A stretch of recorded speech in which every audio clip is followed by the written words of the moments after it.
ओ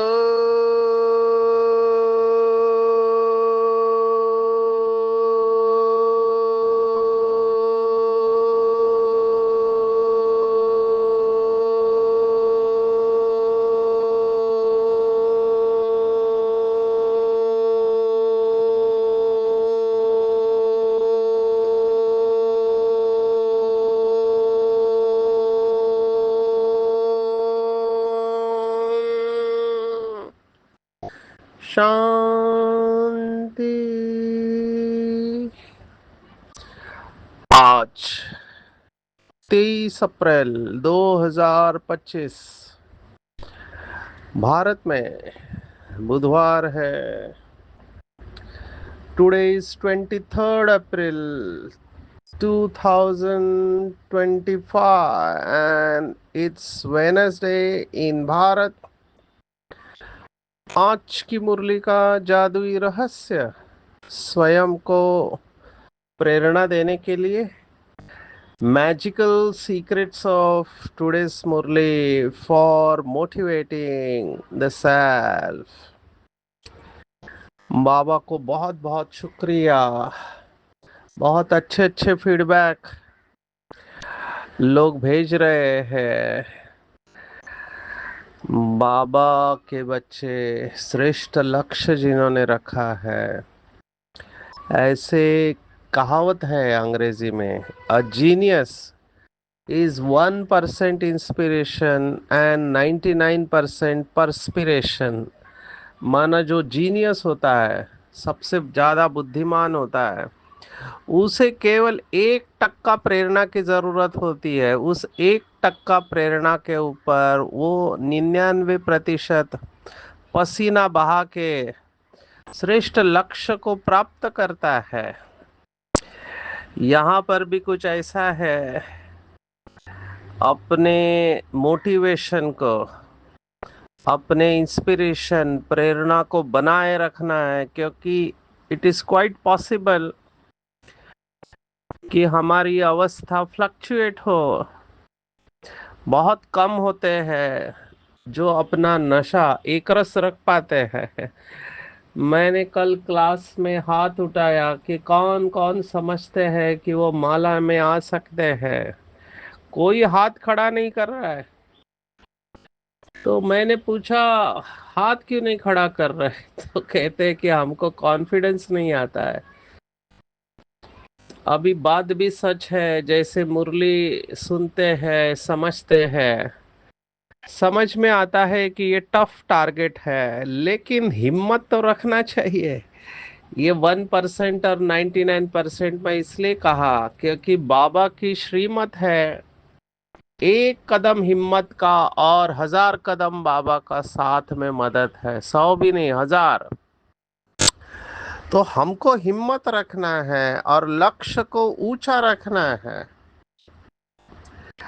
हम अपने नशे को बनाए रख सकते हैं, एक रस, चाहे कुछ भी हो जाए। Of course there will be challenges, माना विघ्न आएंगे, और मेरे हिसाब से तो आने चाहिए। जितना विघ्न आएंगे उतना हम निखरते जाएंगे। जैसे वो कहते हैं कि सोने को जितना आग में डालेंगे उतना वो शुद्ध होता जाएगा। तो ये सब परिस्थितियां आग की तरह है। हमारे एक स्पीकर हमेशा अपने लेक्चर में बोलते रहते हैं कि फेंक दो हमको आग में, हम आग को भी बदल देंगे बाग में। तो हम सब ने देखा कि ये सब विकारों का रूप परिवर्तित हो सकता है। हमको पेशेंस रखना है, धैर्य रखना है, लक्ष्य रखते हुए आगे बढ़ना है। और ये रोज की मुरली हमारे लिए बहुत बड़ा टॉनिक है। मैं ये समझ सकता हूँ और महसूस भी कर सकता हूँ कि जो लोग घर गृहस्थ में रहते हैं या काम धंधे पर है या स्टूडेंट है, अभी कई लोगों को कई सारी कसरतें करनी पड़ती है, कवायतें करनी पड़ती है। माना लॉट ऑफ बैलेंसिंग एक्ट है, बहुत कुछ करना पड़ता है। घर को देखे, जॉब को देखे, बच्चों को देखे, धंधे को देखे, लेकिन करना तो पड़ेगा। दूसरा कोई ऑप्शन नहीं है। ये हमारा कर्म बंधन हमको काटना तो पड़ेगा। और उसके लिए मुरली हमको बहुत मदद करती है, डेली मोटिवेट करती है मुरली। सिर्फ वो आज की मुरली में जैसे एक पॉइंट बार बार आई है, दो शब्द, एक नाटक और स्टूडेंट। तो बाबा के जो शब्द बार बार आते हैं, तो बाबा उसको अंग्रेजी में हम कहते हैं रीइंफोर्स करना, माना पक्का करना। बाबा पक्का करा रहा है वो शब्द। तो भगवान की मुरली वैसे भी चार पेज की होती है, अभी उसमें कोई शब्द बार बार आता है तो समझना चाहिए कि वो शब्द बहुत इंपॉर्टेंट है। आज की मुरली में जो शब्द बार बार आया है वो है नाटक। अभी दो शब्द है, हिंदी का नाटक और अंग्रेजी का ड्रामा। अब ये दोनों लगते सेम है अलग। हम इसके गहराई में जाएंगे। दूसरा जो शब्द आया है, student life is the best. तो स्टूडेंट को चिंता नहीं होती है कमाई की।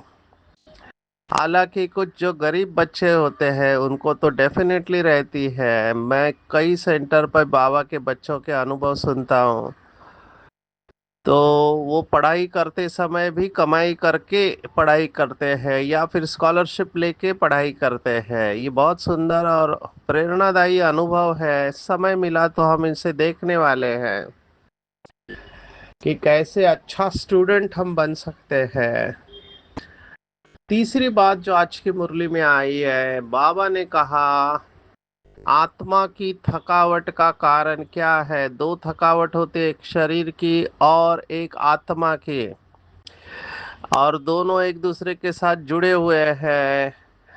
हम सोल शब्द मॉडर्न मेडिसिन में अवॉइड करते हैं क्योंकि उसे सिद्ध करना मुश्किल है, इसलिए माइंड बॉडी मेडिसिन ये शब्द इस्तेमाल करते हैं। तो मन और शरीर दोनों का गहरा कनेक्शन है। तो थकावट दोनों की होती है। आज बाबा ने थकावट का कारण बताया है और भगवान हमारी थकावट दूर करने के लिए आया है। फिर बाबा ने सतयुग की कई सारी बातें याद आई, वहाँ के जानवर और वहाँ दुनिया कैसे होगी। आज एक बहुत सूक्ष्म बात आई है। बहुत लोगों को ये बात पता नहीं होती है क्योंकि उन्होंने सुना केवल इतना ही रहता है कि केवल सोने के महल, सोने हीरे के महल।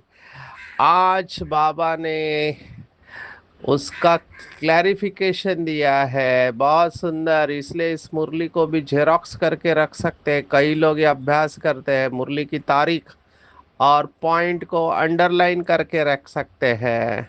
ऐसी ये मुरली है। बाबा ने देखो क्या कहा कि वहां पर ऐसे नहीं कि सोने के महल होंगे, कोई सोने के महल बनाएंगे, कोई चांदी के, कोई ईंटों के। तो ये पहली बार मैं सुन रहा हूँ, नहीं तो सतयुग माना सोना और हीरा यही बात आती थी। फिर सोने के महल, चांदी के और कोई ईंटों के। अभी इसलिए इसको समझना है। बाबा तो सतयुग की बहुत महिमा करता है, लेकिन आज मुरली में बाबा ने कहा ऐसे नहीं कि सभी के घर सोने के होंगे, नहीं, चांदी के होंगे और ईंटों के भी होंगे। तो ये नई बात मुझे लगी।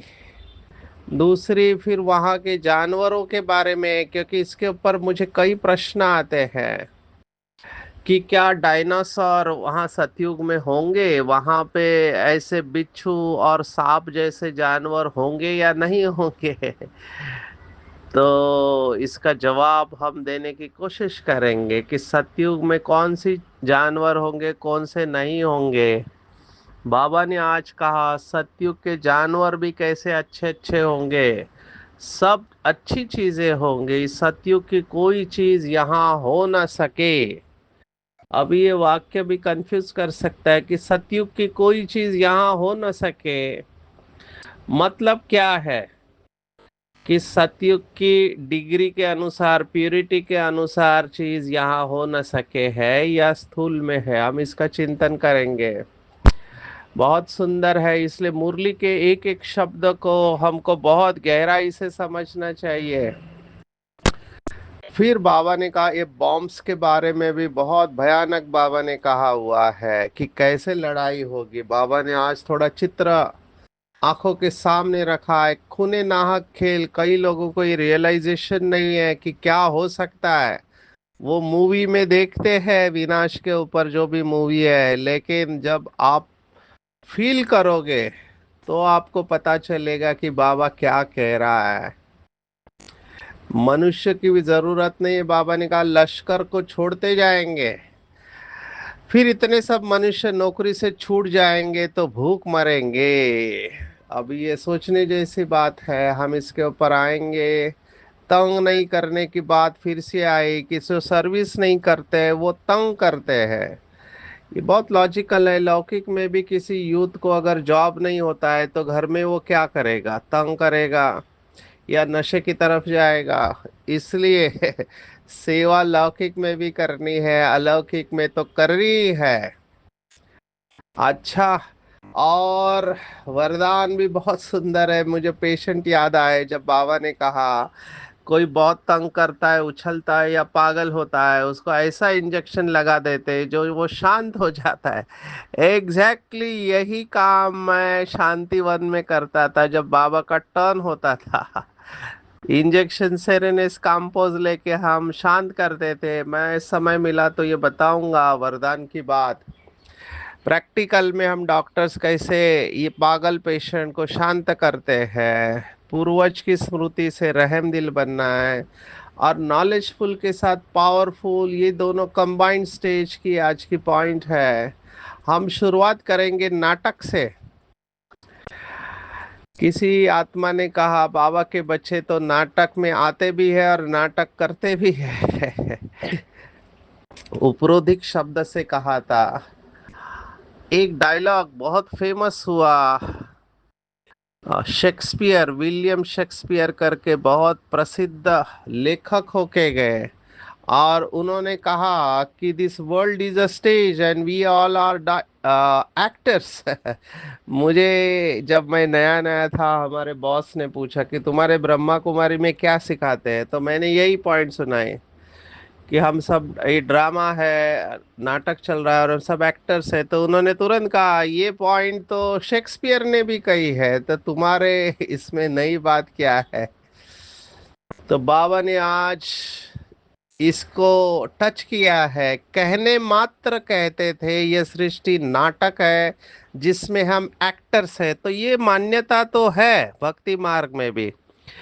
जैसे मुझे याद आ रहा है बॉलीवुड की जिसको अवार्ड मिला था, फिल्म फेयर अवार्ड, वो आनंद मूवी में भी ये डायलॉग दिया गया है सुपरस्टार राजेश खन्ना के मुंह में कि हम सब इस रंगमंच की कठपुतलियां है और हमारी डोर ऊपर वाले के हाथ में है, वो जब चाहे किसी की डोर खींच ले।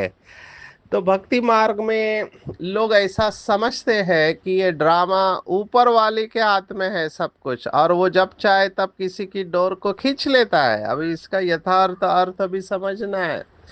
भगवान हमें संगम युग पर कहता है कि मैंने ड्रामा बनाया नहीं है, जैसे कि भक्ति मार्ग में समझते हैं।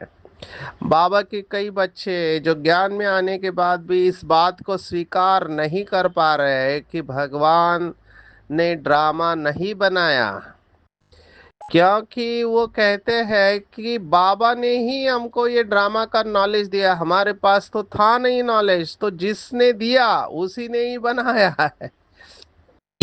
दूसरा वो लॉजिक ये देते हैं कि लौकिक में भी, जैसे अभी डिबेट चल रहा है कि सबसे पावरफुल कौन है भारत में, माना पावर्स किसके हाथ में, सुप्रीम कोर्ट है या प्रेसिडेंट है।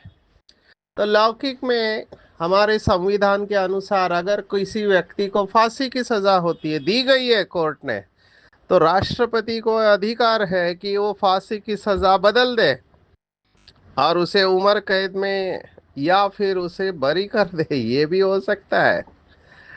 जैसे हमारे डाकू पंचम सिंह बाबा के बच्चे, अभी जो भी इनकी कहानी है, इनके साथ अन्याय हुआ, साहूकारों ने जो भी किया और जिससे ये डाकू बने, 100 मर्डर करने के बाद इनको फांसी की सजा, उसके बाद उसको कन्वर्ट करके उम्र कैद और फिर उसमें से भी बाहर आ गए, तो ये पॉसिबल है। तो प्रेसिडेंट को ये पावर होती है, और शिव बाबा प्रेसिडेंट है।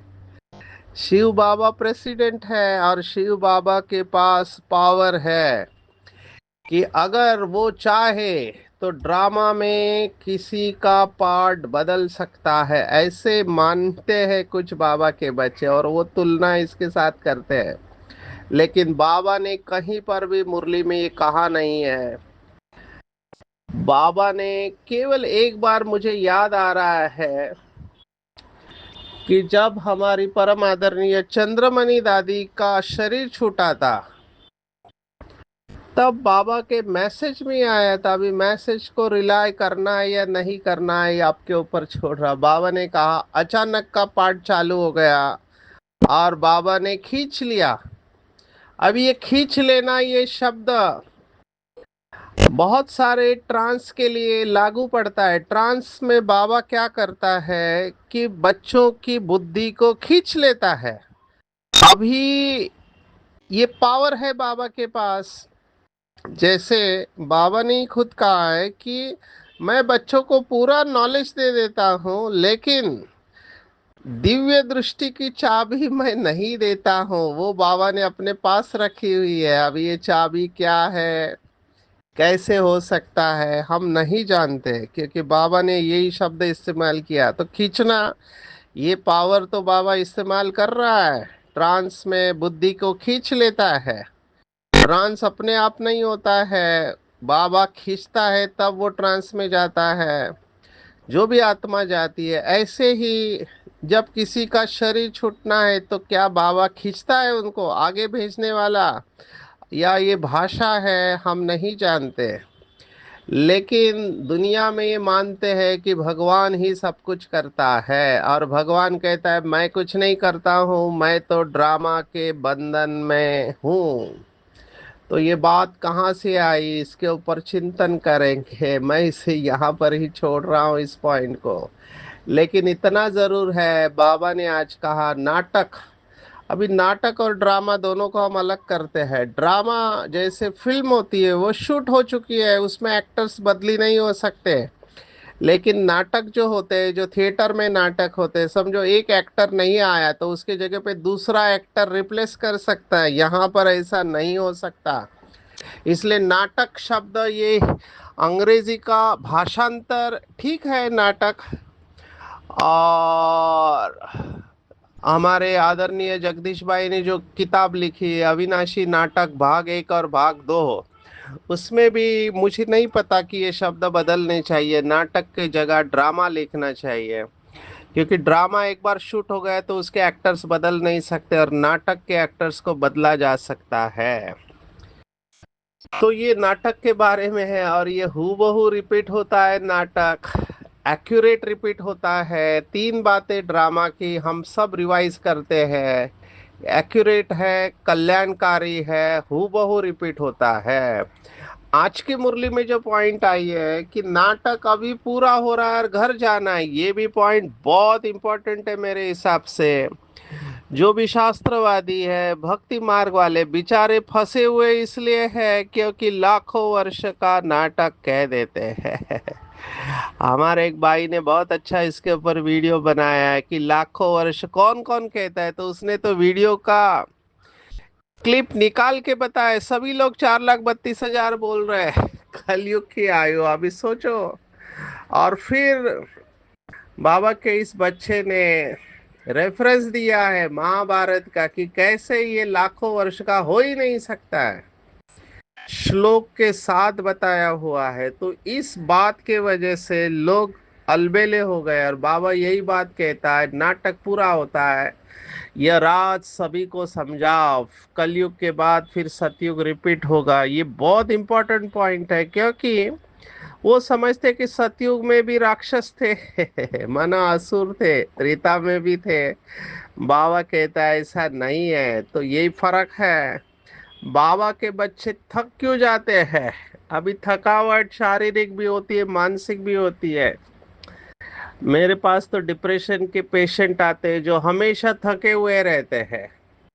उनको बिस्तर से उठने का दिल ही नहीं करता है, कुछ करने का दिल नहीं करता है, खाने का दिल नहीं करता है, खाना नहीं चाहिए, किसी से बात नहीं करना है, कहीं जाना नहीं है, बस रोते रहो, अकेले में रहो, और फिर लास्ट में आत्महत्या के विचार आते हैं।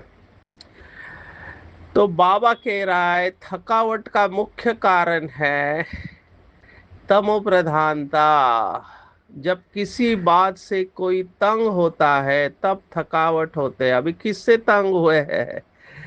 मेरे पास तो काउंसलिंग के लिए आते हैं बाबा के बच्चे, जिनके संस्कार परिवर्तन नहीं होते हैं या कर नहीं पाते, वो भी निराशा की ओर जाते हैं, क्योंकि लक्ष्य बहुत ऊंचा है और लक्ष्य नहीं दिखाई दे रहे हैं, तो निराश होते हैं और गिव अप कर देते हैं और फिर छोड़ देते हैं कि मेरे से होगा नहीं, शायद गलती हो गई, बाबा ने मुझे चुना, मेरे तो संस्कार परिवर्तन ही नहीं होते हैं, प्रॉब्लम्स दूर नहीं होते, वहीं के वहीं हूँ, वही चल रहा है। तो ये सब निगेटिव थॉट है, हमको इनको निकालना है। बाबा आया है सबकी थकावट मिटाने, तो हमको निराश नहीं होना है, नाराज नहीं होना है, पॉजिटिव रहना है। पॉजिटिव रहना है, हर वक्त पॉजिटिव थॉट को क्रिएट करना है। Yes I can do it, मैं कर सकता हूँ, मैंने कल्प कल्प किया है, अनगिनत बार विजयी बना हूँ। ये माया के पेपर्स है और पेपर की जड़ में थॉट्स है, और मैं ये थॉट क्रिएट कर रहा हूँ, ये थॉट ही प्रॉब्लम है, ये विचार ही प्रॉब्लम है।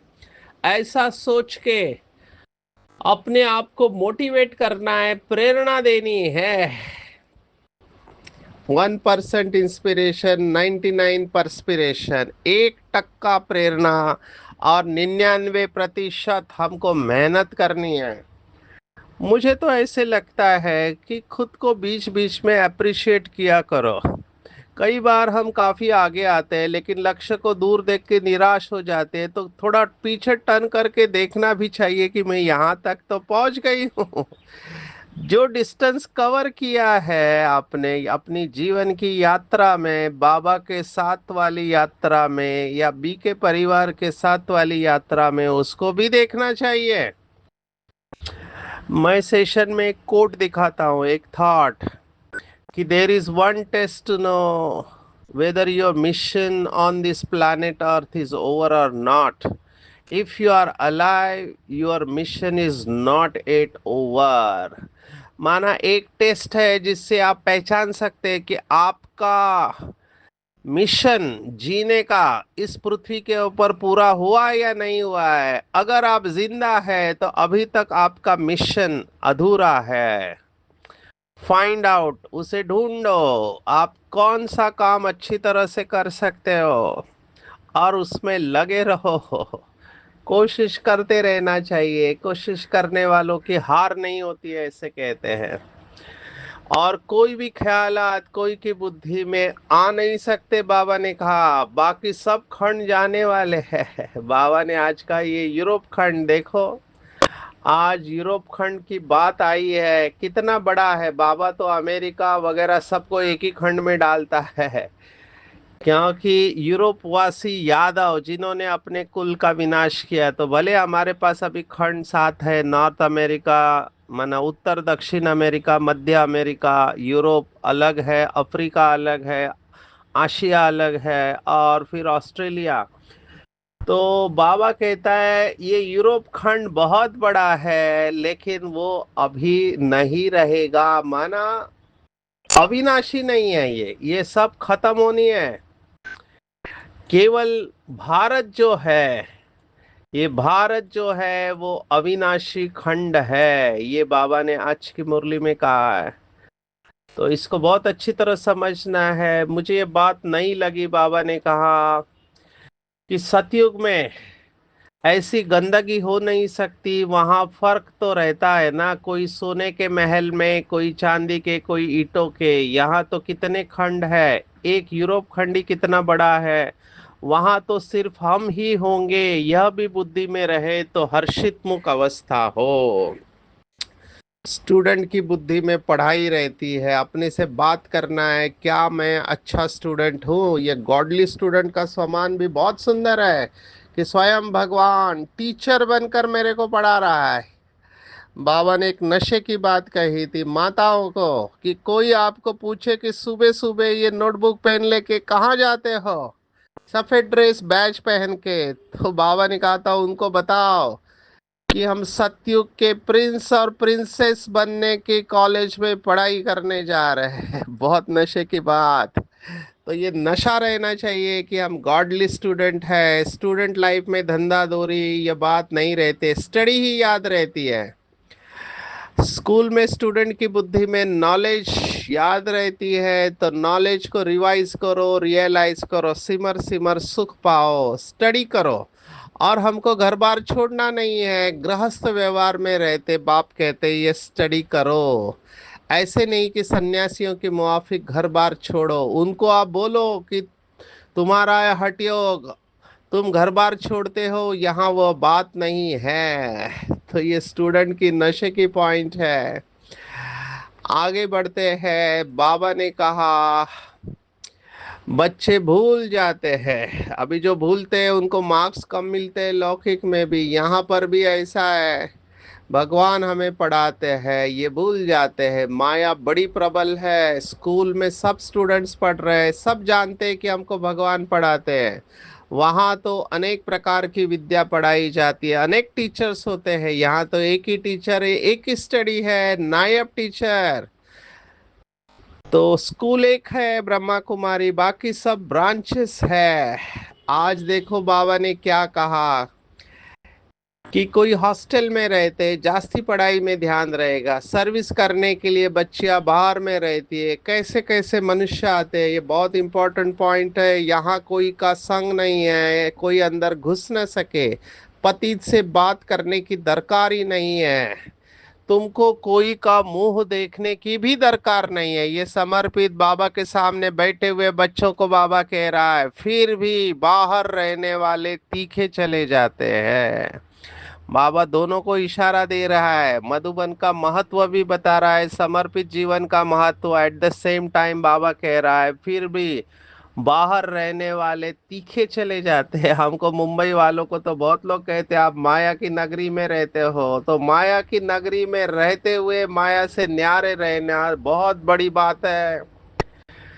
तो बाहर रहने वाले कितनों को पढ़ाकर आप समान बनाकर ले आते। तो आज बाबा ने बाहर रहने वाले बच्चों को अप्रिशिएट किया है। कोई कैसे पेशेंट को लेके आते, बहुत खराब पेशेंट है तो 7 दिन भट्टी में रखो, यहाँ कोई शूद्र को लाना नहीं है, बाबा बार बार कह रहा है, क्योंकि वो वाइब्रेशन खराब पड़े करेगा। हम बच्चों की भी चलन बहुत अच्छी होनी चाहिए, आगे चल हमको साक्षात्कार होंगे कैसे जानवर होंगे।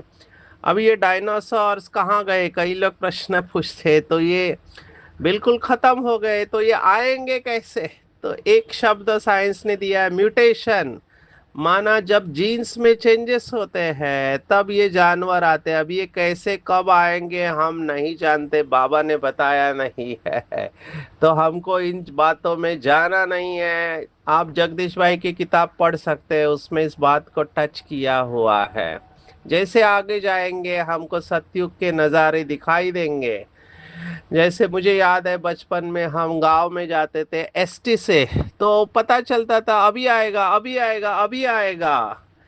ऐसे मधुबन जाते तो भी पता चलता है, वो ट्रेन घुसती है तो दीवार दिखाई देती है, उसके बाद आबू रोड स्टेशन आएगा। ऐसे ही हम सतयुग के नजदीक जाएंगे तो हमको बहुत सारी बातें दिखाई देगी, बहुत खूने नाक खेल होने वाला है, हम देख नहीं पाएंगे, बॉम्ब्स फेंकते जाएंगे, सो सब सिपाही वगैरह खत्म हो जाएंगे, भूख मरेंगे। बाबा ने कहा बहुत तकलीफ होने वाली है, इसलिए पूरा पुरुषार्थ करके 20 नाखून का जोर लगाना है। अभी देखो मधुबन में जब शांतिवन चालू हुआ, बहुत बाबा के भाई बहने उठ के चिल्लाते हुए स्टेज की तरफ भागते थे, और मेरा काम होता था इंजेक्शन लेके तैयार रहना, उनको सेरेनेस काम्पोज इंजेक्शन देते थे, वो सो जाते थे। आज बाबा ने कहा ये मन भी ऐसा उछाल खाता है, व्यर्थ व्यर्थ संकल्प बहुत चलते हैं, तो अशरीरीपन का इंजेक्शन लगाओ तो संकल्प शक्ति व्यर्थ नहीं उछलेगी, एकाग्र हो जाएंगे। अशरीरीपन का इंजेक्शन, ये शब्द याद रखना। पूर्वज की स्मृति में रहना है और सर्व आत्माओं के ऊपर रहम करना है। नॉलेजफुल के साथ पावरफुल स्टेज पर रहेंगे, तब स्थापना का कार्य बहुत तीव्र गति से होगा। कर्म योग साथ में, बाप और शरीर, आत्मा साथ में, जैसे शरीर और आत्मा आज की पूरी मुरली में टेक होम अगर आप मुझे पूछो तो मैं अशरीरीपन के पॉइंट्स को टॉप पे रखूंगा, क्योंकि व्यर्थ संकल्प अभी का सबसे बड़ा पेपर है। नाटक पूरा हुआ, घर जाना है तो वैराग्य रहेगा। अब घर जाना है तो ज्वाला रूप अवस्था रहेगी। थकावट नहीं होनी चाहिए, थकावट होती है तमो प्रधान के कारण। तो बाबा को याद करना है और अपनी थकावट को मिटाना है, थकावट के ऊपर विजय प्राप्त करनी है। मैं अथक आत्मा हूँ, हर्षित रहना है, पढ़ाई पढ़नी और पढ़ानी है, का खाते पीते काम करते भी पढ़ाई के ऊपर ध्यान देना है। बहुतों को आप समान बनाना है, किसी को भी तंग नहीं करना है, पूर्वज की स्मृति में रहना है, रहम दिल बनना है और नॉलेजफुल के साथ पावरफुल बनना है। अच्छा, ओम शांति।